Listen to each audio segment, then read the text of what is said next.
You're listening to The Big Lift, the podcast of Web Trends Optimize, the CRO solution that enables marketers and developers to maximize the ROI on their digital properties. Web Trends Optimize is a powerful, feature-rich and easy-to-use solution, all delivered within a fixed-price contract with no additional cost for increased functionality ever. During these podcasts, we meet some of the key influencers within the marketing and conversion world to understand their roles and examine their challenges. Many companies are having to adapt to attract and retain Gen Z employees who want more than just a 9-to-5 job. Since COVID, these individuals are concerned with the environment, equality and inclusion, and want their employers to be proactive in the ways that align with their ideals. So, in today's podcast, I'm talking with Bud Johnston, a consultant who advises companies on environmental, social and governance, and diversity, equity and inclusion, to see why these issues are important and how to begin to adopt new approaches to build a more diverse workforce. Bud, you've been very successful in senior marketing roles for 10 years plus, most recently as the Group Marketing Director at Rivervale Car Group. Why do you believe that now is the time to change direction, to start up in an organisation offering advice on environmental, social and governance and diversity, equity and inclusion? Thanks, John. So, in a nutshell, it's moral obligation. I've been active in the charity and third sector for the last 4 years, and it's really opened my eyes to not just the opportunity, but the possibilities that can happen if small changes are made, particularly in the corporate sector that I've been active in over the last 15 years. And one of the things that I recognise from my experiences is the lack of direction for organisations when it comes to these bits and pieces. And I felt that there was an opportunity there with my marketing and brand experience to be able to make it attractive to organisations, to businesses, to engage in this type of work. Let's be honest, businesses want to do things to get a return, typically a return on investment. So I think using my commercial and community experience kind of sets me apart from some of the offerings out there, and hopefully makes it more attractive for businesses to engage and get involved in this type of work. Okay, so let's talk about the topic of ESG and DEI in some more depth, because a lot of organisations, especially in marketing, may not be fully aware of what it's all about. And so I'd like to go back to a few basics, if I may. So let's start with ESG, that's environmental, social and government. So what exactly is it? You could look at ESG really as a newer, more modern framework for businesses to categorise their kind of corporate social responsibilities. And we've seen CSR kind of dominate the space for a long time. And for many organisations, that can be as little as, what they might give to a local charity, or as large as a plan over a period of time to reduce their carbon emissions, to change the policies and work to provide more opportunities for their employees, and develop their local community. So those three categories, really, those pillars, if you like, environmental, social and governance, kind of give this opportunity for organisations to demonstrate how they are progressing within those three areas, whereas CSR kind of gave companies free rein and didn't really hold them to account. So this is a much more modern framework, if you like, for social and environmental responsibilities of businesses. So one of the things that I think probably is part of this, I'm not sure how much part of it is. So how does ESG align with the mandatory climate-related financial disclosures introduced in 2022? So it's quite a specific look at those climate-related financial disclosures. So what we are seeing at the moment is this integration of sustainability and regulatory compliance within corporate governance frameworks across multiple sectors. So financial is not free from that.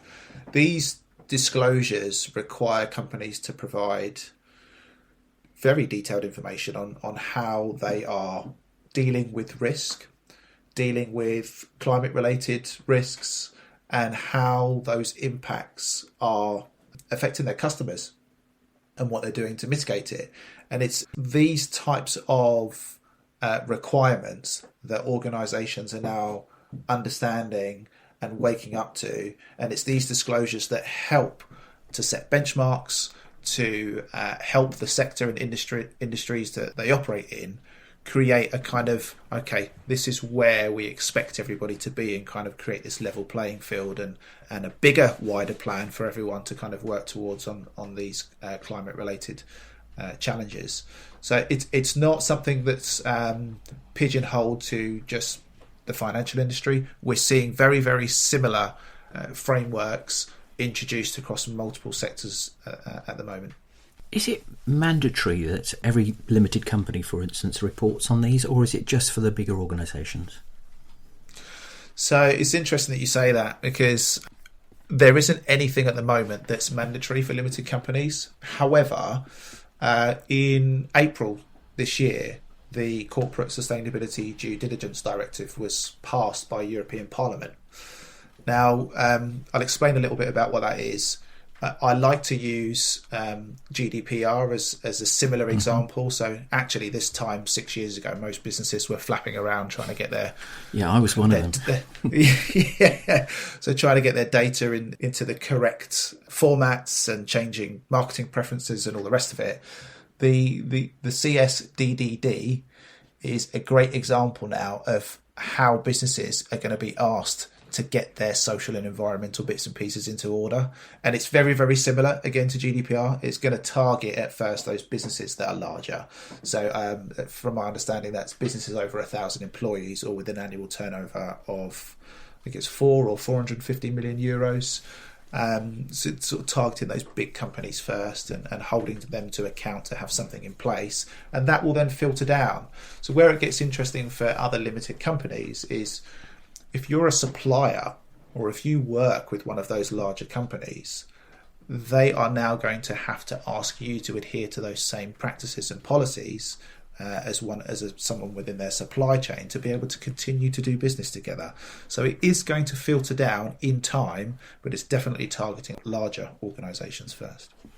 So most people would think that ESG is all about climate change. Is that the case, or could you just go into a little bit more about what the social element of ESG is? Because I think that's an interesting angle as well. Yeah, so I mean, it is and it isn't. You know, I like to operate holistically, and I think balancing social and environmental practices is really important, because at the end of the day, we're humans, we are nature, we are the environment. So having one without the other doesn't make sense. But I think what you're referring to, John, is that climate-related awareness isn't anything new. It's been around for a long time. That's not to say that we've, by any means, solved it or got the traction and progress that it needs, but it's been a topic of conversation for a long time.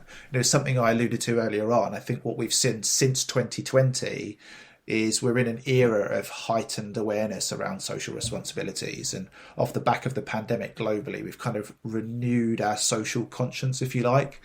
You know, a pandemic, you know, where we've seen the number of people that we saw die because of COVID and the challenges that we saw because of COVID, you know, that's had an effect on us as a global society, that we care about our people even more so than perhaps we did prior to 2020.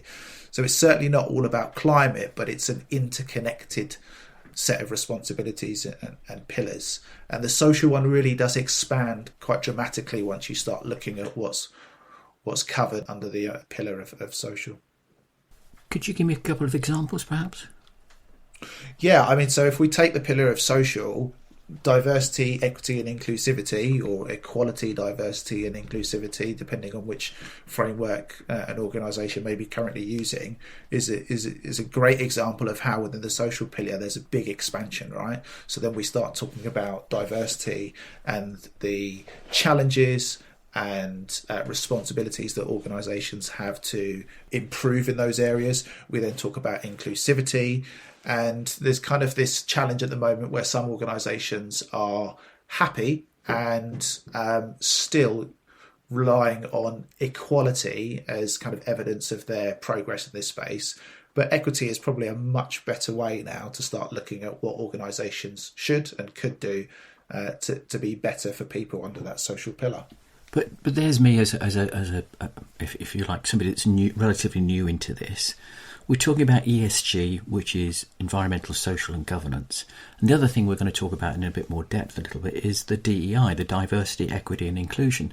So I'm already feeling a little confused here how we've got kind of two nomenclatures about almost the same thing from what I'm just hearing now. So from an ESG perspective, the environmental, social and governance, if you encapsulate that, what's the difference between that and DEI without necessarily going into the ins and outs of DEI? Because I say we'll cover that in more depth in a short while. So if you can perhaps balance the two off and say, actually, this is to do with that and this is to do with that, because to me it seems a bit that they're crossing borders. Yeah, I mean, I understand how it gets confusing. I think this is a kind of sticking point for a lot of organisations is where do they start? So within the ESG framework that many organisations will now be adopting and looking at, under the pillar of social, DEI falls. Okay, right. And DEI really serves as a great opportunity for organisations to understand where to start within social. The challenges that we have as humans are complex, right? Our communities are different regionally, globally. We're a complex set of individuals, right? So it's always going to be a challenge under the pillar of social. Mm-hmm. And I think what we're trying to get towards now using DE and I is an opportunity for people to make that a bit clearer, make that a bit more simple. Because if you were to just kind of go into that space quite blindly, we all like to think we're good people, right? We all like to think we do nice things for each other. Where does it start? Where does it end? And what DEI does is kind of highlight the areas that are the most common challenges for organisations that need to be addressed. And they are diversity, equity and inclusivity. I'm one of the more older generation, let's put it this way.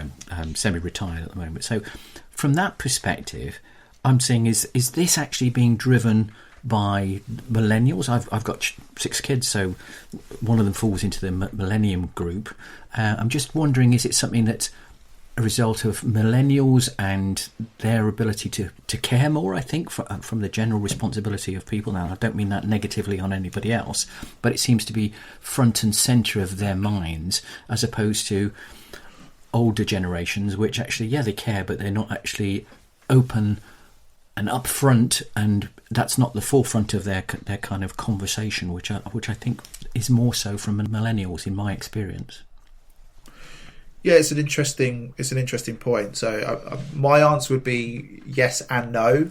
So compliance and regulation is kind of what's driving it and what's going to push it forward. However, Gen Z, millennials, they're a very, very active voice in this space, and they recognise the importance and value probably above and beyond previous generations. And let's face it, they've learned some bad habits from the Industrial Revolution, and we're kind of now seeing the impact of those decisions both on the environment and socially. So when we look at some of the more archaic kind of structures that were in place, and you talk to millennials and Gen Z, that they'll let you know that that's not how we need to move forward. So they're a great voice, and I think it's a combination of kind of this new wave, this new crowd of people, alongside some of the recognition, particularly around climate stuff, that's now becoming legislative. One kind of thing that springs to mind is there's plenty of regulated industries such as pharma, finance, healthcare, etc. Do they have any specific responsibilities around ESG? It's an interesting question without kind of diving into those specific industries. Yes, they will have some responsibilities within ESG. All organisations of that kind of size will need to evidence what they're doing in that space. And as I said before, every industry will have some unique responsibilities. And if you take pharma or healthcare as an example, ultimately the aim within those businesses to improve or to save human life. But it's no secret that big pharma as a sector crosses many moral lines. Mm-hmm. So for me, I believe ESG is kind of this opportunity to kind of set better governance standards within that industry. So I'm sure there'll be some unique requirements, but at this moment in time, I'm not 100% sure on what those are within pharma and healthcare without diving into it. But there's, to your point, John, there are unique requirements in different sectors, right. And I like to look at it as kind of a level of debt. So kind of an organisation having a look at what they do, what they produce, how they operate, and identifying where their debt may be. So if we were to take an organisation that's heavy in production, their debt's going to be quite likely in carbon, right? Mm-hmm. So that's probably a priority for them. So pharma and healthcare production, that may be a big debt and a priority that they need to solve. But then again, in finance, what we see is a lot of people who are exposed. All of the type of financial campaigns we've seen that have years later come back to haunt some of these finance companies and mis-selling and all the rest of it. These are the types of things now that through ESG are going to be much better governed, and hopefully the aim would be that we don't see these types of instances reoccur in the future. So one of the things that you mentioned earlier to a degree is this kind of whitewashing, greenwashing or whatever, or blue washing, whatever we want to call it. One of the things that always gets my goat, if you like, is this thing called carbon offsetting, where people just pay somebody else to take the responsibility away. Is that going to be part of the regulatory to say actually carbon offsetting is just not an acceptable way of being able to lower your carbon footprint? Yeah, it's an absolute false economy. In fact, there was recently a documentary on BBC, I think it was called Greenwashing, which highlighted some of the big oil companies using the credit system to offset their carbon footprint. And to put it in layman's terms, you're buying credits to fix a problem that you created whilst you're creating a new problem. It's just not a sustainable solution whatsoever. And unfortunately, as we know, these kind of bigger, more powerful companies can move in silos, and it's not until the deal's done that we're starting to see the impacts and effects of what's been agreed.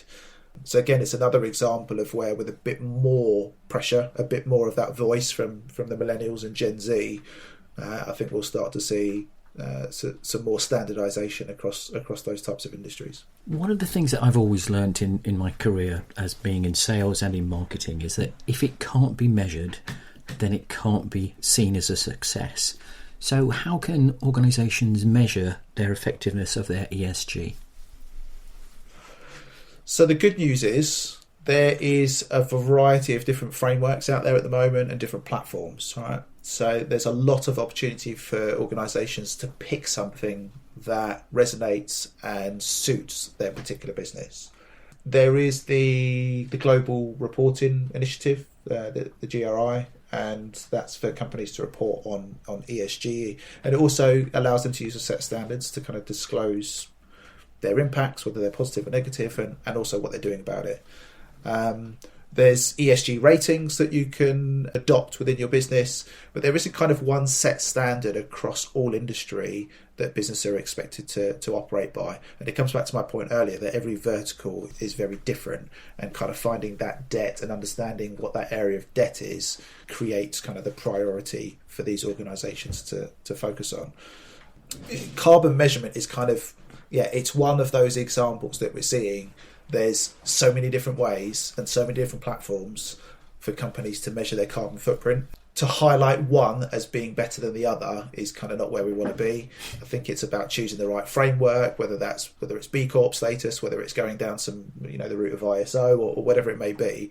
It's choosing the right one that a company feels is going to work for their business and is going to enable them to actually produce the right data and right results. So let's move on to DE&I, diversity, equity and inclusion, which seems a little bit clearer to me than the broad brush of environmental, social and governance. If I can quote McKinsey, they say that companies who are diverse, equitable and inclusive are better able to respond to challenges, acquire top talent and meet the needs of different customer bases.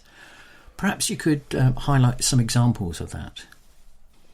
Yeah, sure. So McKinsey.com, the website, is a fantastic resource for anybody that wants to look further into sustainability and diversity.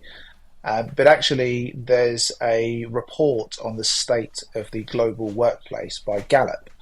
And this annual report is used to kind of show that collective voice of the global employees and how individuals are feeling about things that are happening within the corporate sector. One of the things that's evidenced in this report time and time again is that buy-in from your employees is so important to efficiency and output, particularly with some of the metrics that organisations are going to use to measure their success. So I think it's super important that these types of reports are happening and taking place to evidence the success that can come from being involved in these initiatives. But yeah, certainly there's McKinsey.com is a great resource, and there's emerging reports now coming out to evidence why organisations can benefit from being active in this space. One of the things that I think highlights it for me is that they've used the word equity in diversity, equity and inclusion rather than equality. Do you understand why they might have chosen that? So what's the difference, do you see, between the two? Yeah, I understand it very well. Yeah, let me break it down. So equality, in the essence of the word, is to treat everyone the same, mm-hmm. and provide a kind of a level playing field, right, of opportunities, of resources. Okay? Whereas equity involves recognition that every person is different and has different challenges, and therefore we need to allocate the right resources and level of opportunity to provide that equality. A great visual example is, you take somebody who's 5'5" and you take somebody who's 6'5", and you ask them to get something from the top shelf. That's an equal request. Please get something from the top shelf. Whereas an equitable request is to give the 5'5" person a stool that now makes them 6'5", right? And that's the kind of difference that we are seeing with equality and equity. And it's now moving forwards to say, okay, we've got a level playing field with equality, but what we actually need to do is bring in some processes and procedures for people that need some additional support. So I love your example, but I would say it's quite simplistic in the fact that you can actually see somebody's 5'1" or 6 foot or whatever it might be, and you can easily take things off a shelf.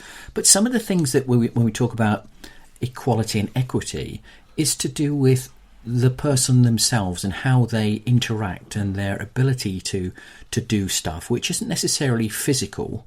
It's quite often mental as well. So how would you think that's going to be explored inside an organisation to find out how those inequalities are? Because that seems like it could get down to a very personal level. Yeah, it can and it should. So listening is the first and most important thing, right? And that can be done in a variety of different ways. It's surveys, feedback tools, focus groups, interviews, questionnaires, whatever it may be. Listening is super important. And what we traditionally see with the kind of pyramid of leadership in organisations is you've got the business owners and leaders at the top of the pyramid making the decisions for everyone at the bottom. And actually you want to flip that round and kind of get that diverse perspective of opinion and voice from a wider variety of people to then understand what it is you as the leaders need to make those decisions on. If we take the differences between men and women, for example, so a woman returning to work after having time away for parental leave, it's a different type of process and policy that needs to be in place than a man returning for parental leave, right? A woman's just given birth. There's certain physiological things that are different between men and women that organisations that employ equal policies and processes aren't taken into consideration. And then we start going down the route of what you're referring to, John, of how people are all unique and different. If we were to take neurodivergence as an example, we're going to need to find ways to understand individuals' areas and challenges and how we can support and help them. And again, it comes back to this listening. It takes time, it takes effort, but the reward for doing so is massive. If you have someone in your business that isn't being supported and their output is X, but if you're able to just give them a little bit of support in the way that they need it, and their output shoots up massively, that's beneficial to the business, that's beneficial to the individual, and that's really where the opportunity is within all of this. So I like the fact that you've used the word listening, because it's something which I find just isn't used often enough in the whole of industry, whether it's marketing or whether it's sales or whatever it might be. People's listening skills aren't necessarily at their most acute. Because one of the things that you mentioned earlier on was employee sentiment.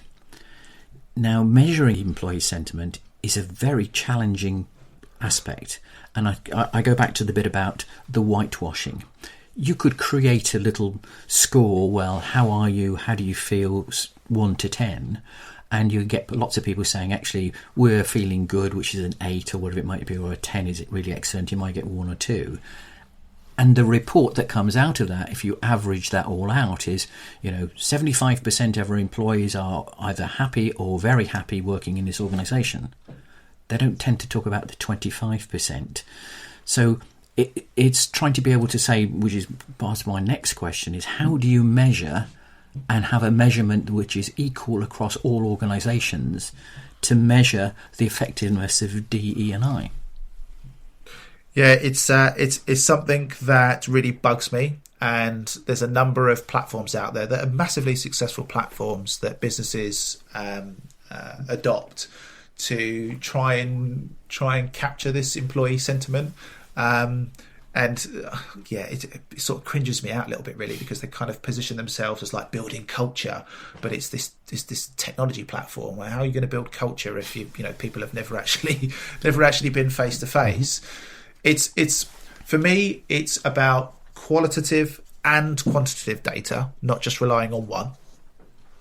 It's super important, and I think again, a critique of some of these platforms is it's just quantitative data. It's, as you say, it's a score out of 10. It's yes and no questions. It's not really providing an opportunity for the individual to give something more in their own unique way.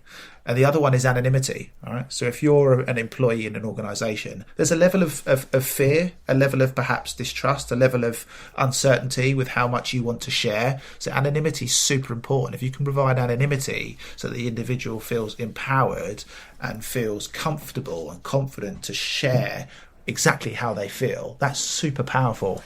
And I'm not sure with some of the off-the-shelf platforms at the moment, or kind of HR processes, that's available.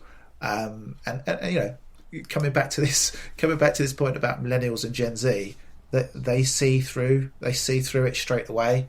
Not to shut down HR as a service, but I think HR is quite guilty of trying to position themselves as we are for the employees, when it's absolute rubbish. You're employed by the employer to protect the employer, and it's kind of this type of exchange that people are like, well, no, I'm not going to give you the information because I don't trust you.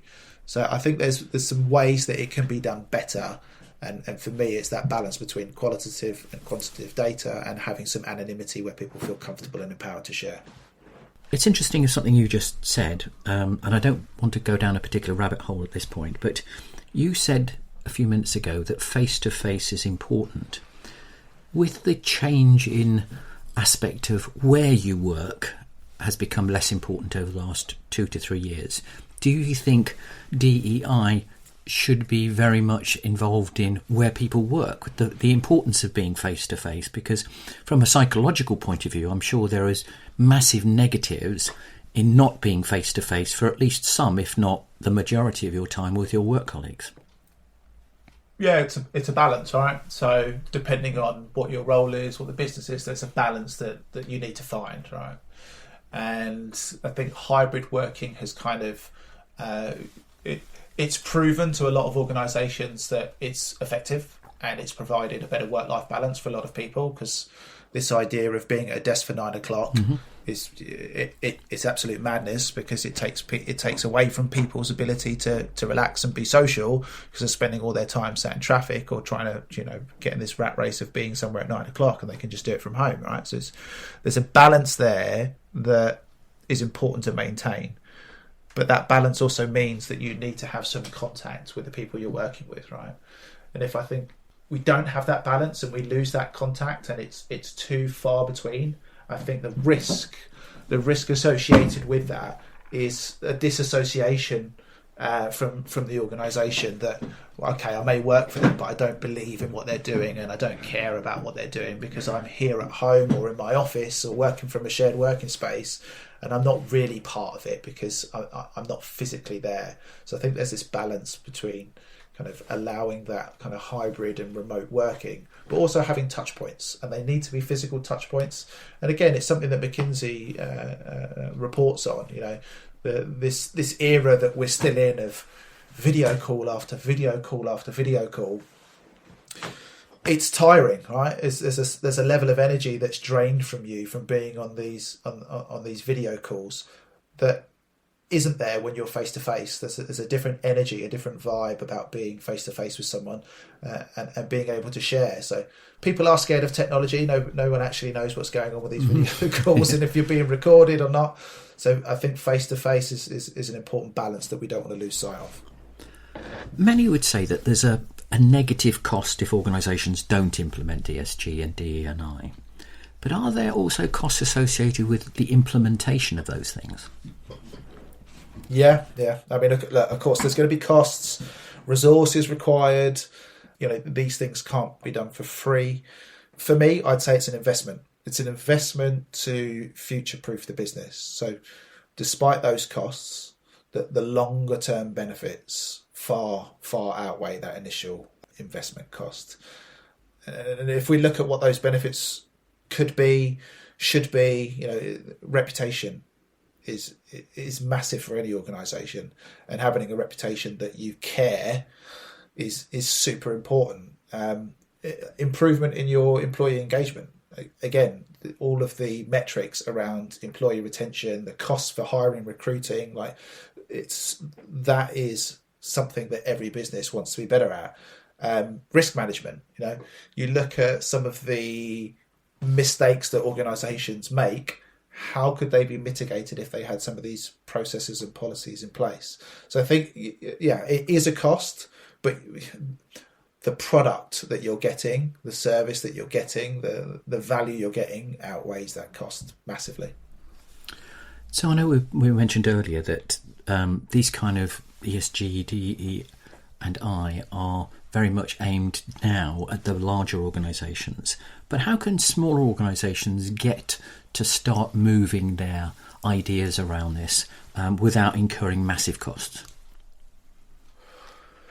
So I think the first one and the most important one is to listen.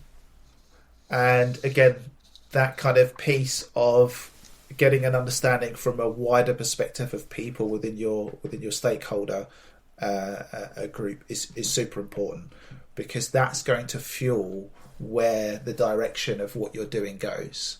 So that's free, right? You can add some tools there at cost to make it easier, but listening's free. Yeah. And I think that's the first place for any leader of business to start. Particularly for smaller business, I think it's about understanding where your area of debt is, and that's easier for smaller businesses. So once they understand where their area of debt is, it's about prioritising and looking at ways to improve upon that. I think once you've done something as an isolated piece of work, it really helps you frame and understand what it is you can do as a longer term piece of work, as a strategy. So I think there's opportunities for smaller limited companies to really get on board with this early without having kind of legislation and compliance force them into a process that perhaps may not fit their business, they may not be ready for. It's an opportunity again for smaller organisations to get an understanding and make a start without having a lot of cost associated with it. Bud, it's great to hear somebody so articulate, passionate and knowledgeable about a subject which is very confusing and very kind of difficult to understand when you know nothing about it. So I'd like to offer you thanks for doing this podcast. It's been great. It's been certainly opened my eyes a little bit with regard to what's necessary, and hopefully it'll open a few more. But Bud, for now, thank you very much for your time. Thank you. Pleasure.